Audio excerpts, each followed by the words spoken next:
ক্লিকের এবারের নিবেদন বিভূতিভূষণ বন্দ্যোপাধ্যায়ের গল্প হীরা মানিক জলে। পরিচালনায় সৌভিক সাহা।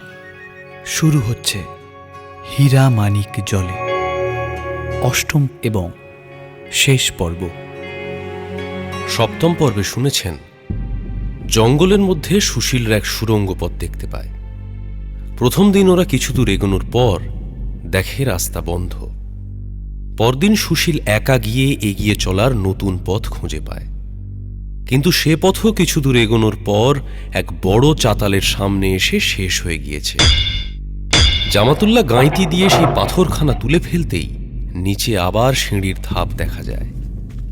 এইভাবে একের পর এক ধাপ পেরিয়ে ওরা সুড়ঙ্গের মধ্যে একটু একটু করে নামতে লাগল। ইয়ার হোসেনকে কিছু জানানো হলো না, কিন্তু গুপ্তধনের কোনো খোঁজ না পেয়ে ইয়ার হোসেন দিনে দিনে সন্দিগ্ধ আর বিরক্ত হয়ে উঠতে লাগল। আর এদিকে দিনের পর দিন প্রচণ্ড পরিশ্রম করে ওরা সুড়ঙ্গের ভিতর এগোতে লাগল। শেষে সুশীল মাটির নিচের এক ঘরে এক পাথরের নারী মূর্তি দেখতে পেল। মূর্তিটা যেন বোতলের ছিপির মতো। পাথরের নারী মূর্তি একটু একটু করে ঘোরাতেই গোটা মূর্তিটা তার বেদী সমেত খুলে এলো। সুশীলরা নিচের চৌবাচ্চার মতো ঘরের ভেতর নেমে দেখল দুই পাথরের সংযোগস্থলে তাদের সেই পদ্মরাগ মণির মতো চিহ্ন। সুশীল বুঝতে পারল সেখানে চাপ দিলেই আবার নতুন পথ পাওয়া যাবে, কিন্তু সেদিন দেরি হয়ে গিয়েছিল। ওরা তাঁবুতে ফিরছে তখন প্রায় সকাল হয়ে এসেছে। ইয়ার হোসেনের লোকেরা কেউ তখনও জাগেনি দেখে ওরা যে যার মতো ঘরে গিয়ে শুয়ে পড়ল। ঘুমের মধ্যে সুশীল শুনল, আমার সঙ্গে আয়। এরপর শুনুন অষ্টম পর্ব। গভীর অন্ধকারের মধ্যে এক দীর্ঘাকৃতি পুরুষের পিছু পিছু সুশীল বনের মধ্যে কতদূর চলল। ইয়ার হোসেনের মালায় ভৃত্যরা তখন ঘুমিয়ে রয়েছে। ভোরের আলোর সামান্যতম আভাসও দেখা যায় না পূর্ব দিগন্তে।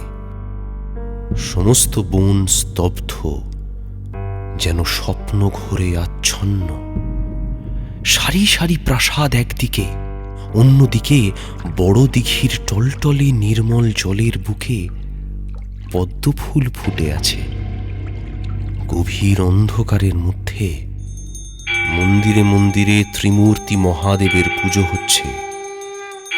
সুগন্ধ দ্বীপের আলোয় মন্দিরের ভেতর আলোকিত। সুশীল বলল, আমায় আমায় কোথায় নিয়ে যাবেন? সে কথা বলবো না, ভয় পাবি। তবু শুনি।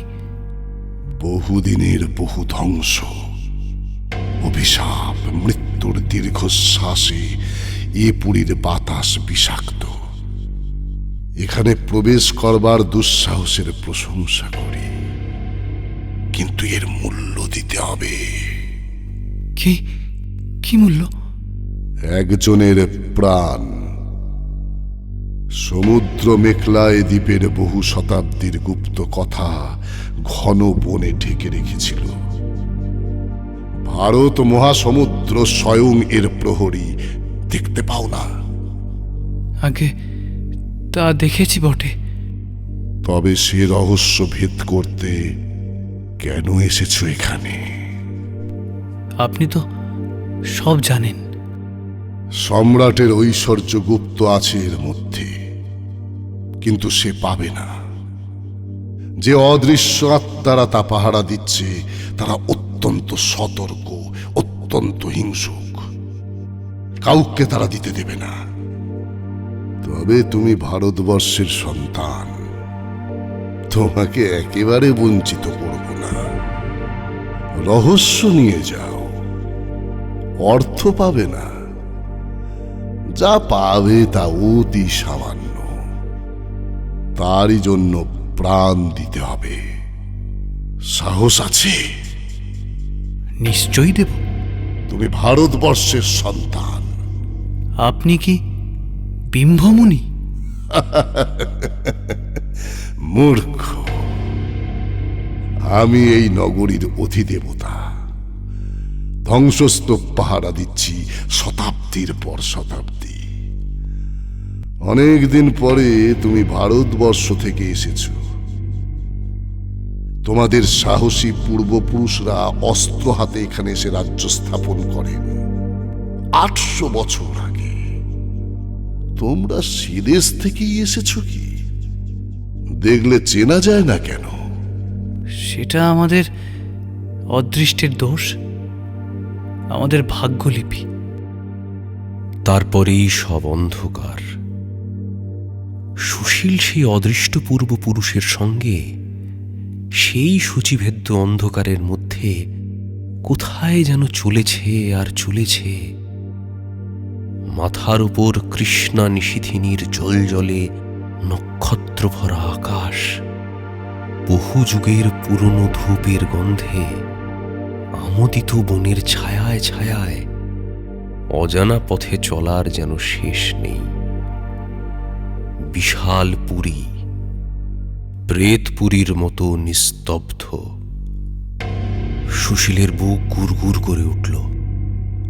প্রাসাদের ভেতর যেন কোনো অমঙ্গলের ছায়া এসে পড়েছে। এখনই যেন কোনো অপদেবীর বিকট মূর্তির ছায়া দেখা দেবে। পুরুষ বললেন, ওই শোনো।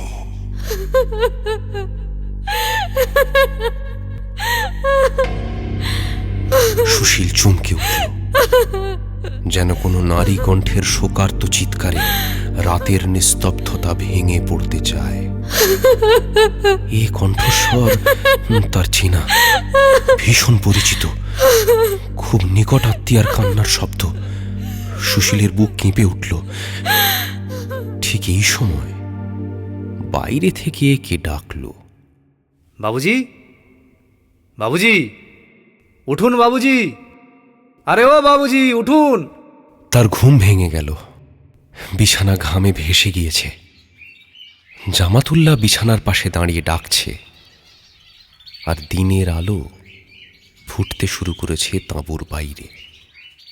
জামাতুল্লাহ বললে, উঠুন বাবুজি উঠুন। কেন? আরে ভোর হয়ে গিয়েছে, ইয়ার হোসেনের লোক এখনো ওঠেনি। আমাদের কেউ কোনো সন্দেহ না করে। দাঁড়ান, সনদ বাবুকে ওঠাই। একটু বেলা হলে ইয়ার হোসেন ওদের ডাকতে এলো। পরশুদিন এখান থেকে তাঁবু ওঠাতে হবে। ও জাংকওয়ালা চিনেম্যান আমার নিজের লোক। ও বিরক্ত হয়ে গেছে, আর থাকতে চাইছে না। এখানে আপনারা এলেন ফটো তুলতে আর ছবি আঁকতে। এ তো পয়সা খরচ এর জন্য করিনি, আর ভালো লাগছে না আমার।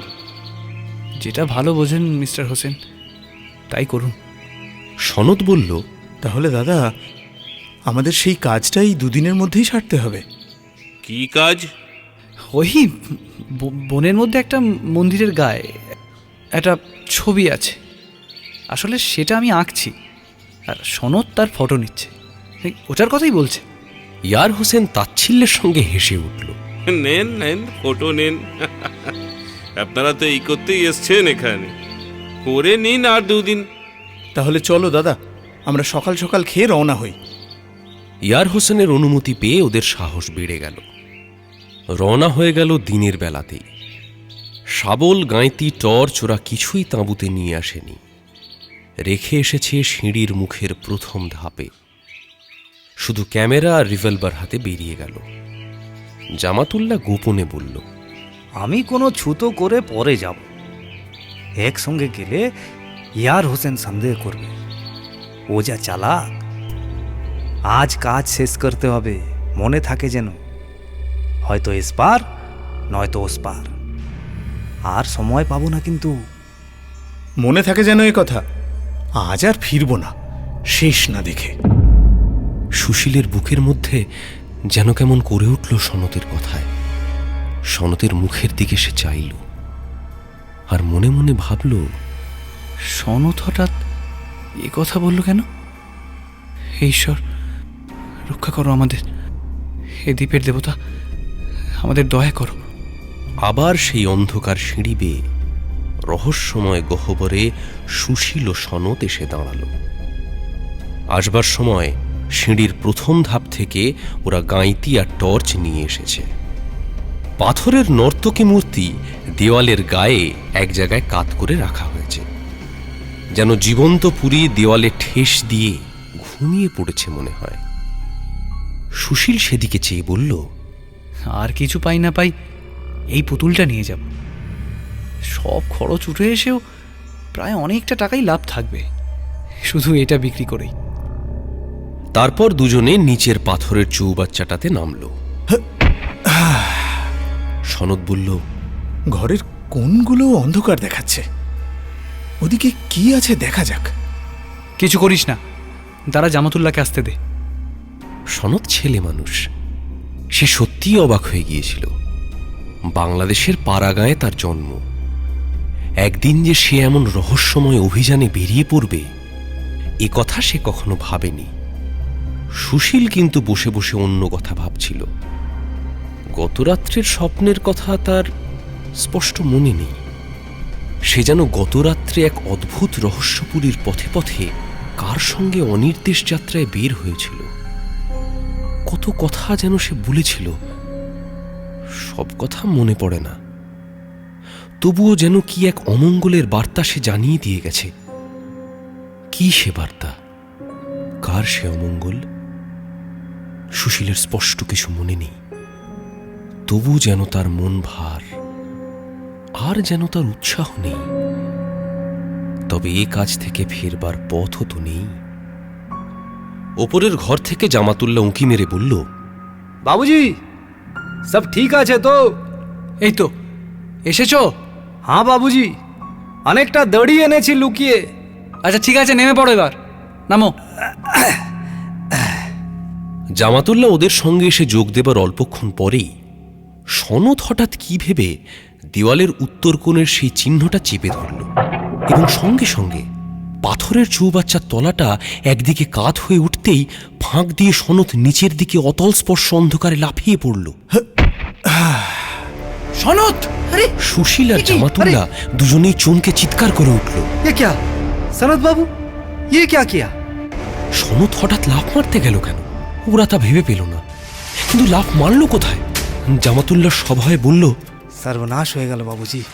তারপর কিছু না ভেবেই সুশীল আর জামাতুল্লাহ নিজেরাও লাফ দিয়ে পড়ল। ঘোর অন্ধকারের মধ্যে নিজেদের দেখতে পেল।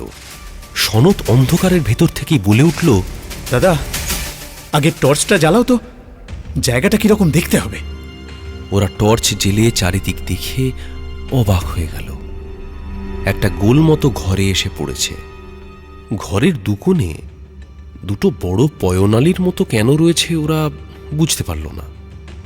ছাদের যে জায়গায় ওই কড়িকাঠের সামনেটা দেওয়ালের সঙ্গে জুড়ে থাকবার কথা, সেখানে দুটো বড় বড় পাথরের গাঁথুনির পয়নালি, একটা এদিকে আরেকটা ওদিকে। সমস্ত ঘরটায় জলের দাগ, মেঝে ভয়ানক ভিজে আর স্যাঁতস্যাঁতে, যেন কিছুক্ষণ আগে এই ঘরে অনেকখানি জল ছিল। জামাতুল্লাহ বলল, এই ঘরে এ তো পানি আসে কোথা থেকে বাবুজি? সুশীল কিছু বলতে পারল না। প্রকাণ্ড ঘর, এই অন্ধকারের মধ্যে ঘরের কোথায় কি আছে ভালো বোঝা যায় না। সনদ বলল, ঘরের কোনগুলো অন্ধকার দেখাচ্ছে, ওদিকে কি আছে দেখা যাক। টর্চ ধরে তিনজন ঘরের একদিকের কোণে গিয়ে দেখে অবাক চোখে চেয়ে রইল।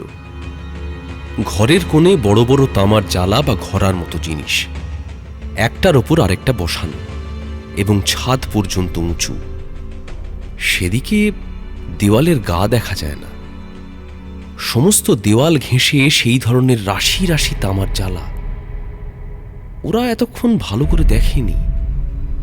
সেই তামার জ্বালার রাশি অন্ধকারে দেওয়ালের মতো দেখাচ্ছিল। জামাতুল্লাহ বলল, এগুলো কি বাবুজি?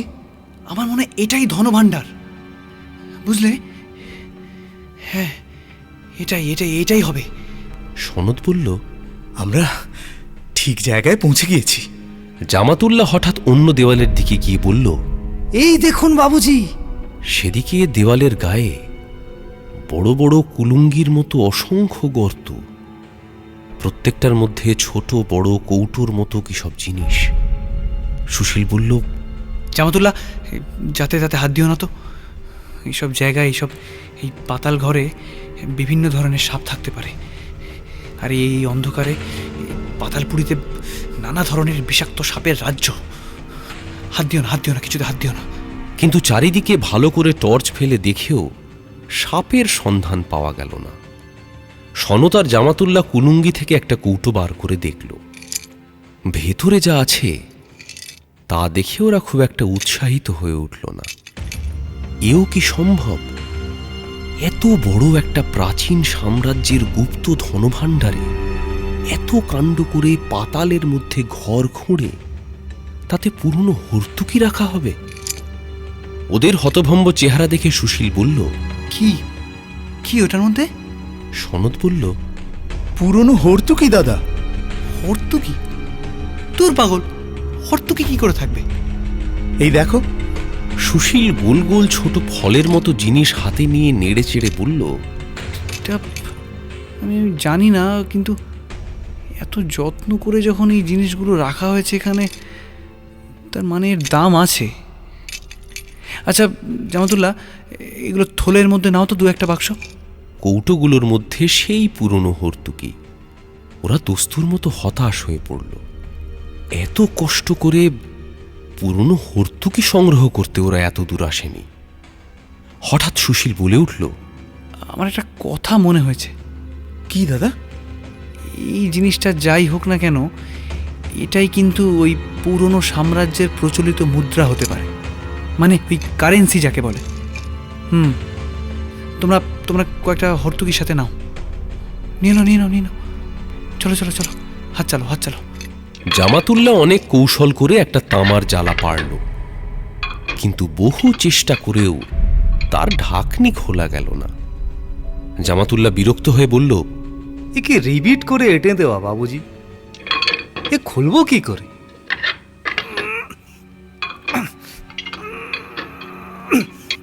টানাটানি করতে গিয়ে একটা ঢাকনি খটাং করে খুলে গেল।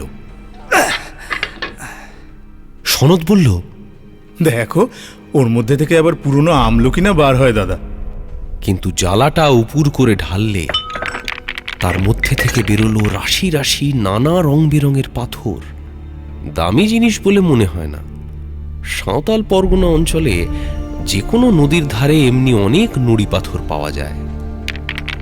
তবা, এসব কি চিজ বাবুজি? কতগুলো কৌটোর মধ্যে সনের মতো সাদা জিনিসের গুলির মতো। মনে হয় বহুকাল আগে এই নুড়িগুলোতে কোনো গন্ধদ্রব্য মাখানো ছিল। এখনো তার খুব মৃদু সুগন্ধ এই নুড়িগুলির গায়ে মাখানো। সনদ বলল, দাদা, ওটা সেই সময়ের লোকেদের ওষুধ বিশুদ্ধ রাখার ভাড়া ছিল না তো? জামাতুল্লাহ বলল, কি দাওয়াই আছে এর মধ্যে বাবুজি? সেটা তুমি আমি কি করে জানবো জামাতুল্লাহ? প্রাচীন যুগের লোকেদের কত অদ্ভুত ধারণা থাকতো সে সময়। এটাও হয়তো এরকম কোনো একটা বিশ্বাস হবে, হয়তো ভাবতো এটা কোনো অমর হওয়ার ওষুধ। হঠাৎ সুশীল একটা জ্বালার মুখ খুলে ফেলল। দেখি, বোধহয় টাকা। জ্বালা উপুর করলে তার মধ্যে থেকে পড়ল একরাশ বড় বড় চাকতি, বড় বড় মেডেলের মতো, প্রায় 1 সিকি ইঞ্চি পুরু। সুশীল একখানা চাকতি হাতে তুলে নিল। আচ্ছা, এটা সোনা বলে মনে হয় না? আলবাত সোনা, তবে টাকা বা মোহর নাই। কোনো রকম ছাপ নেই। এগুলো আসলে ওই মানে মুদ্রা করবার জন্য তৈরি করা হয়েছিল, কিন্তু তারপর এতে কোনো ছাপ মারা হয়নি। আমার তো সেটাই মনে হচ্ছে। এ তো অনেক আছে। সব রকমই কিছু কিছু নিয়ে নাও দাদা। বাবুজি, এ যদি সোনা হয় তবে এই একটা জ্বালার মধ্যেই লাখ টাকার সোনা। সুশীল আরেকটা জ্বালার মুখ খুলে সেটা উপুর করে দিল। তার মধ্যেও অবিকল অমনি ধাতব চাকতি, একই আকারের, একই মাপের। সুবহান আল্লাহ, 2 লাখ হলো, যদি আমরা দেখি সব জ্বালাতেই এরকম আছে তাহলে তো এই সময় সুশীল প্রায় চিৎকার করে বলে উঠল, এই শিগগির এদিকে এসো। সনদ, জামাতুল্লাহ, জামাতুল্লাহ, এদিকে এদিকে এসো। এই দেখো, এই দেখো। ওরা গিয়ে দেখল অন্ধকার ঘরের কোণে মানুষের হাড়গোড় পড়ে রয়েছে। ভালো করে টর্চ ফেলে দেখা গেল দুটো নরকঙ্কাল।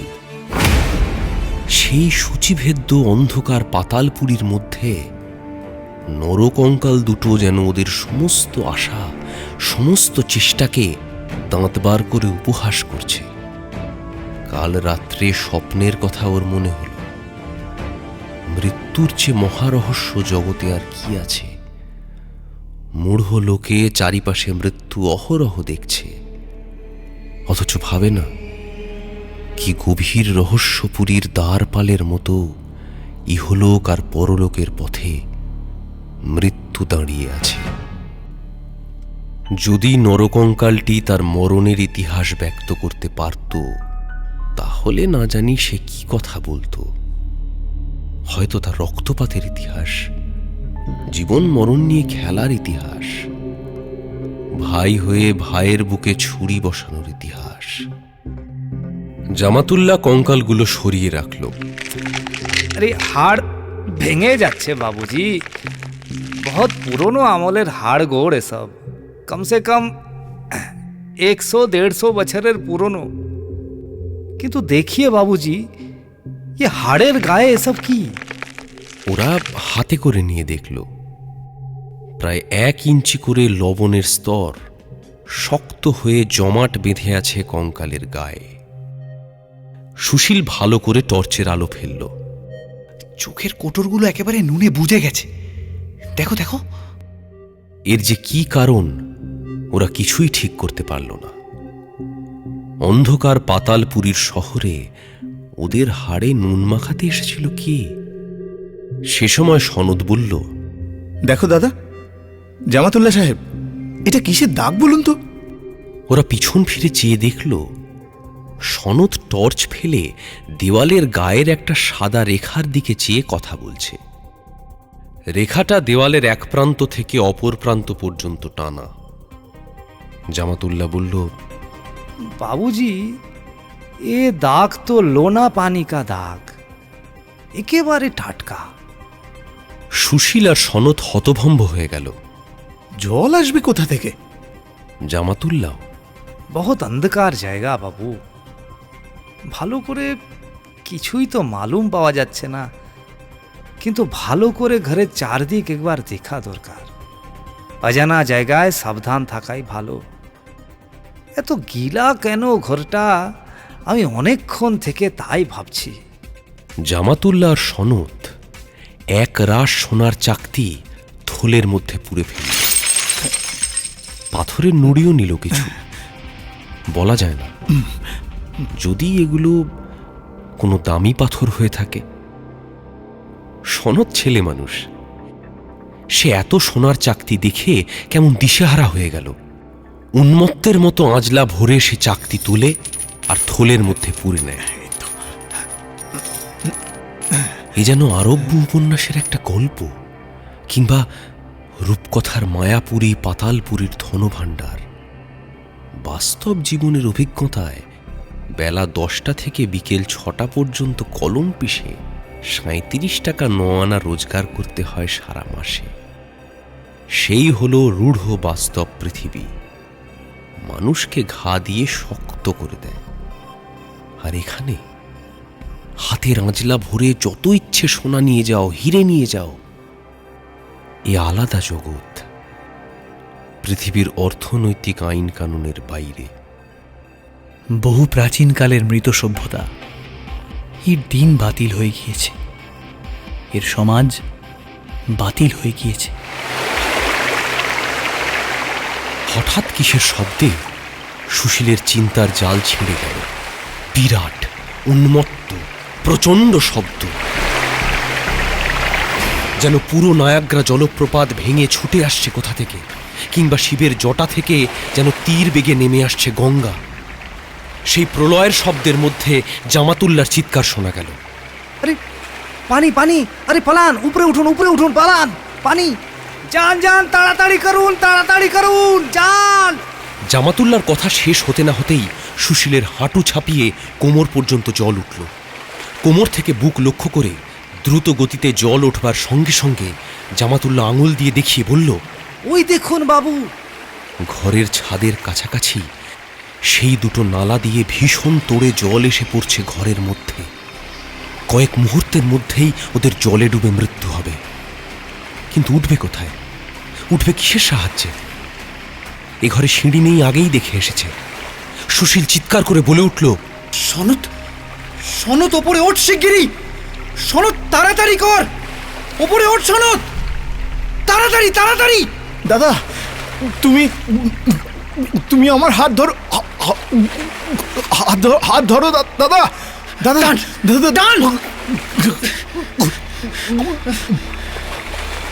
তারপর হঠাৎ সব অন্ধকার, সামনে মৃত্যু, উদ্ধার নেই। এ জলে সাঁতার দেওয়া যাবে না সুশীল জানে। এ মরণের ইঁদুর কল। বুক ছাপিয়ে জল তখন উঠে এসেছে প্রায় নাকে। কে যেন অন্ধকারের মধ্যে চেঁচিয়ে উঠল, দাদা, হাত ধরো দাদা।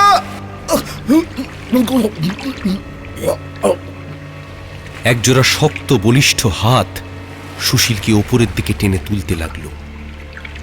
কিন্তু তারপরে আবার সব অন্ধকার, ঘন অন্ধকার। সেই উন্মত্ত জলরাশির মধ্যে টর্চ কোথায় হারিয়ে গিয়েছে। সুশীলের প্রায় জ্ঞান নেই। সে ডাকছে, সনত। কোনো উত্তর নেই, কেউ কাছে নেই। সুশীলের ভয় হলো। সে চেঁচিয়ে ডাকল, জামাতুল্লাহ, সনত। তার পায়ের তলায় উন্মত্ত গর্জনে যেন একটা বিপুল হ্রদ খসে পড়েছে। উত্তর দেয় না কেউ, না সনত, না জামাতুল্লাহ। প্রায় 10 মিনিট পরে জামাতুল্লাহ বলল, বাবু জলদি আমার হাত পাকড়ান।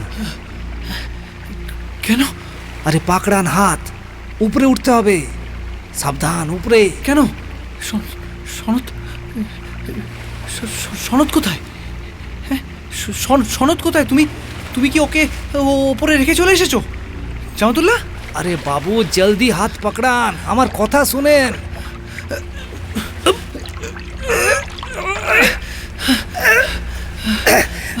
সনত কোথায়? যেন কত যুগ ধরে ঘোরানো সিঁড়ি দিয়ে ঘুরে ঘুরে সে প্রলয়ের অন্ধকারের মধ্যে দিয়ে উপরে উঠতে লাগলো। তারপর কতক্ষণ পরে পৃথিবীর ওপর এসে হাঁপ ছেড়ে বাঁচল। সনত কোথায়? তাকে কোথায়? সনত। বনের মধ্যে যেন সন্ধ্যের অন্ধকার ঘনিয়ে এসেছে। সুশীল ব্যর্থভাবে বলল, জামাতুল্লাহ, সনত কোথায়? জামাতুল্লার গম্ভীর স্বরে বিষাদ মাখানো, সনদ বাবু নেই বাবুজি, আমাদের নসিব বাবুজি, উনি আর নেই। সুশীল বিস্ময়ে হতভম্ব হয়ে বলল, নেই? কি বলছো জামাতুল্লাহ? সনত নেই মানে? সনদ বাবু তো পাতালপুরি থেকে ওঠেননি, তাকে খুঁজে পাইনি বাবু। আপনাকে তুলে উপরে রেখে তাকে খুঁজতে যাব, এমন সময় ঘরের মেঝে দুলে উঠে এঁটে গেল বাবু। তিনি থেকে গেলেন নিচে, আমরা রয়ে গেলাম উপরে। তাকে খুঁজে পাই কোথায় বাবু?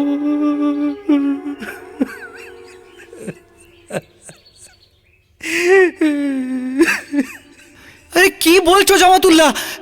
চলো গিয়ে খুঁজে আনি ওকে, এক্ষুনি চলো। আরে চলো জামাতুল্লাহ, আরে ও হারিয়ে যাবে তো এরপরে গেলে, তুমি চলো।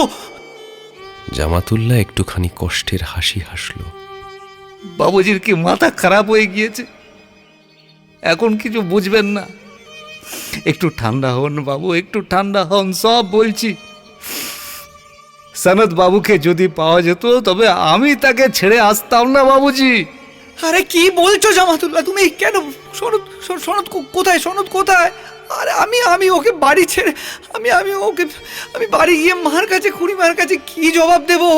আরে সনৎ, জামাতুল্লাহ তুমি তুমি তুমি তুমি কেন ওকে পাতালে ফেলে? জামাতুল্লাহ, সনৎ ফিরে আয় ভাই, আমার কাছে। সনৎ, আমি কি জবাব দেব খুড়িমার কাছে বাড়ি গিয়ে? সনৎ, সনৎ, সনৎ।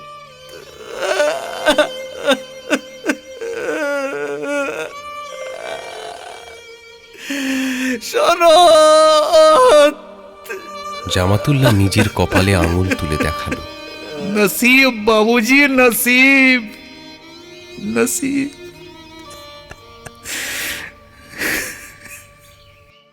উদ্ভ্রান্ত সুশীলের মাথায় ব্যাপারটা তখনও ঢোকেনি। জলের মধ্যে হাবুডুবু খেয়ে দম বন্ধ হয়ে সনৎ উপরে উঠবার চেষ্টা করেও উঠতে পারেনি। অন্ধকারের মধ্যে জামাতুল্লাহ ওকে খুঁজে পায়নি। ওরই হাত ধরে টেনে তুলবার পরে ঘরের মেঝে এঁটে গিয়ে রত্নভাণ্ডারের সঙ্গে ওদের যোগাযোগ বিচ্ছিন্ন করে ফেলে। ওই ঘরে ছাদ পর্যন্ত জল ভর্তি হয়ে গিয়েছে এতক্ষণে। সেখানে মানুষ কতক্ষণ থাকতে পারে? সুশীল ক্রমে সব বুঝল। ওপরে উঠে এসে মাথায় ঠান্ডা হাওয়া লাগানোর পরে একটা গভীর শোক আর হতাশায় সে একেবারে ডুবে যেত হয়তো। কিন্তু এমন অদ্ভুত ঘটনার অভিঘাতে সে বিস্ময়ে অভিভূত হয়ে পড়ল। কোথায় অন্ধকার পাতালপুরীতে পুরাকালের ধনভাণ্ডার।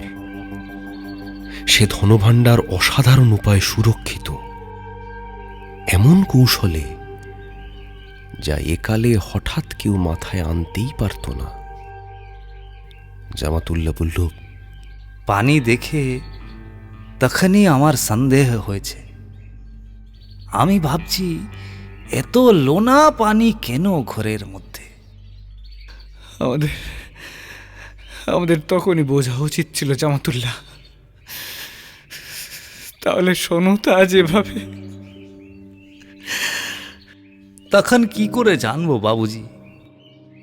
ওই যে নালি দুটো গাঁথা আছে, তাই দিয়ে সমুদ্রের পানি ঢোকে, দিনে একবার, রাতে একবার। আমার কি মনে হয় জানেন বাবুজি, ওই দুটো নালি এমন ফন্দি করে গাঁথা হয়েছিল যে আমার আর একটা কথা মনে হয়েছে জানো? ওই দুটো নরকঙ্কাল, যা দেখলে ওরা আমাদেরই মতো দুটো লোক। হয়তো কোনো এককালে ওরা আমাদের মতো এই ঘরে ধনরত্ন চুরি করতে গিয়ে সমুদ্রের নোনা জলে হাবুডুবু খেয়ে ডুবে মরেছে। মূর্খের মতো ঢুকেছিল, জানতো না। যেমন আমরা, সনৎ যেমন। কি জানতো না বাবুজি? জানতো না যে স্বয়ং ভারত মহাসমুদ্র প্রাচীন চম্পারাজ্যের রত্নভাণ্ডারের অদৃশ্য প্রহরী। কেউ কোনোদিন সে ভাণ্ডার থেকে কিছু নিতে পারবে না। মান মন্দিরের রত্নশৈল তার একখানি সামান্য নুড়িও হারাবে না, কোনোদিনও না। কিন্তু এত জল যাচ্ছে কোথায় জামাতুল্লাহ? এত জল। আমারও তা মনে হয়েছে বাবু। ওই ঘরের নিচে আর একটা ঘর আছে, সেইটা আসল খাজানা। বেশি পানি বাঁধলে ঘরের মেঝে একদিকে ঢাল হয়ে পড়ে, আর তখন সেই পানির চাপে উপরের ঘরের পানি নিচের ঘরে চলে যায়। স্টিম পাম্প আনলেও তার জল শুকনো যাবে না, কোনোদিন না। কারণ তাহলে গোটা ভারত মহাসাগরকেই স্টিম পাম্প দিয়ে তুলে ফেলতে হয়। ওর পেছনে রয়েছে গোটা ভারত সমুদ্র। সে জামাতুল্লার দিকে চেয়ে বিষাদ মাখা গলায় বলল, জামাতুল্লাহ, এই হলো তোমার আসল বিম্ভমণি, সমুদ্র। বুঝলে জামাতুল্লাহ, সমুদ্র, গোটা ভারত মহাসমুদ্র। ওরা সেই বনের গভীরতম প্রদেশে একটা পুরনো মন্দির দেখল। মন্দিরের মধ্যে বিরাট দেবমূর্তি। সুশীলের মনে হল সম্ভবত বিষ্ণুমূর্তি। যুগ যুগান্ত কেটে গেছে। মাথার ওপরকার আকাশে শত অরণ্য ময়ূরীদের নর্তন শেষ হয়ে আবার শুরু হয়েছে। গভীর বনের মধ্যে কত হংসমিথুনের নিদ্রাভঙ্গ হয়েছে। সাম্রাজ্যের গৌরবের দিনে মন্দিরের অভ্যন্তর কতদিন আমোদিত হয়েছে চারু গন্ধে। কত উত্থান, কত পতনের মধ্যে দেবতা অবিচল দৃষ্টিতে বহুদূর অনন্তের দিকে চেয়ে আছেন। মুখে সুকুমার সব্যঙ্গ মৃদু চাপা হাসি। নিরুপাধি চেতনা যেন পাষাণে লীন, আত্মস্থ।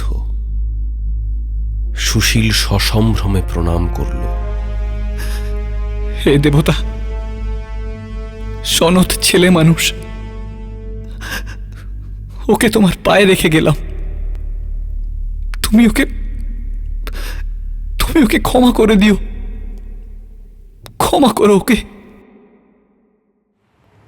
সুশীল কলকাতায় ফিরেছে। যা ঘটে গেল তার পরের ইতিহাস সংক্ষিপ্ত। ইয়ার হোসেন সন্দেহ করেনি সনত একটা কূপের মধ্যে পড়ে মারা গিয়েছে শুনে ইয়ার হোসেন খুঁজে দেখবার আগ্রহ প্রকাশ করেনি। চীনা মাঝি জাঙ্ক নিয়ে এসেছিল। তারই জাঙ্কে সবাই ফিরল সিঙ্গাপুরে। সিঙ্গাপুর থেকে অস্ট্রেলিয়ান মেলবোট ধরে কলম্বো।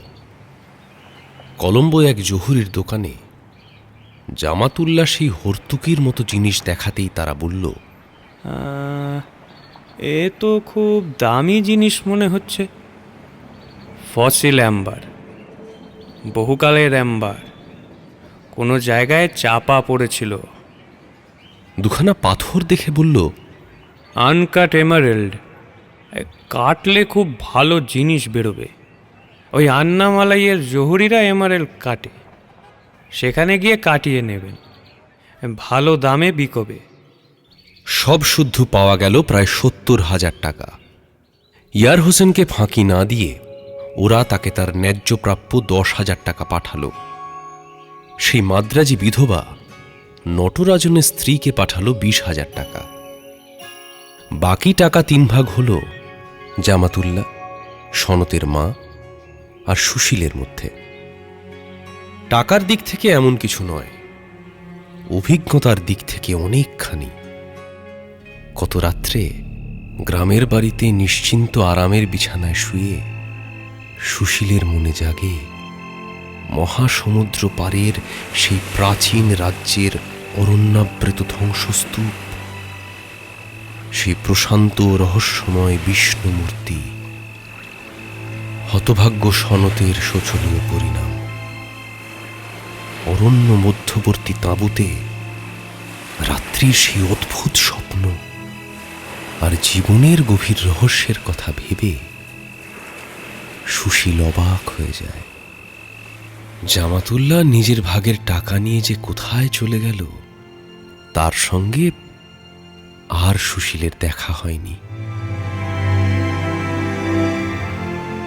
শুনলেন বিভূতিভূষণ বন্দ্যোপাধ্যায়ের গল্প হীরা মানিক জলে, অষ্টম এবং শেষ পর্ব।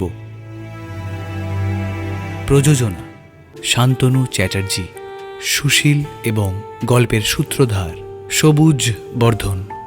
গল্প পাঠে ও চীনা সারেংয়ের চরিত্রে অনুজয় চট্টোপাধ্যায়, সনত ও সুশীলের বাবার চরিত্রে দেবব্রত বন্দ্যোপাধ্যায়, জামাতুল্লাহ দেবরাজ ভট্টাচার্য, ইয়ার হোসেন ও নটরাজন তরুণাভ সাঁতরা, অবনী পার্থপ্রতিম ব্যানার্জি, প্রমথ গ্রামের লোকেদের একজন ও জুয়ার আড্ডাধারী দুর্বার শর্মা, সত্যনারায়ণ গাঙ্গুলি সুশীলের জ্যাঠামশাই ও দ্বীপের দেবতা অম্লান মজুমদার, সুশীলের আর্টিস্ট বন্ধু ও চীনা দোকানদার কৌশিক শীল, সুশীলের মামা শয়তান জয়দীপ সেন, ইয়ার হোসেনের অনুচর দুর্বার শর্মা ও জয়দীপ সেন, শব্দগ্রহণ সুরজিৎ গাঙ্গুলি, আবহ ও শব্দ নিয়ন্ত্রণ গোপাল দাস, পোস্টার সৌরভ মিত্র, গল্পের অডিও রূপান্তর গ্রামের লোক হরি ডক্টর বসুর চরিত্রে এবং সমগ্র পরিচালনায় সৌভিক সাহা। গল্পটি লেখকের কল্পনাপ্রসূত। বাস্তবের সঙ্গে কোনো মিল থেকে থাকলে তা একেবারেই অনিচ্ছাকৃত এবং কাকতালীয়। এই অডিও পরিবেশনা শুধুমাত্র মনোরঞ্জনের জন্য। এর উদ্দেশ্য কোনোভাবেই কোনো জাতি, রাষ্ট্র, ব্যক্তি, জাত বা ধর্মকে আঘাত করা নয়। বন্যপ্রাণী হত্যা করা আইনত দণ্ডনীয় অপরাধ। এই অডিও প্রেজেন্টেশন কোনোভাবেই তা সমর্থন করে না। মদ্যপান, ধূমপান, মাদক সেবন স্বাস্থ্যের পক্ষে ক্ষতিকর। কোনো রকম কুসংস্কার বা অন্ধবিশ্বাসকে গুরুত্ব দেওয়া আমাদের উদ্দেশ্য নয়। এমন আরও অনেক গল্প রয়েছে ক্লিক অ্যাপে। সঙ্গে থাকুন, শুনতে থাকুন।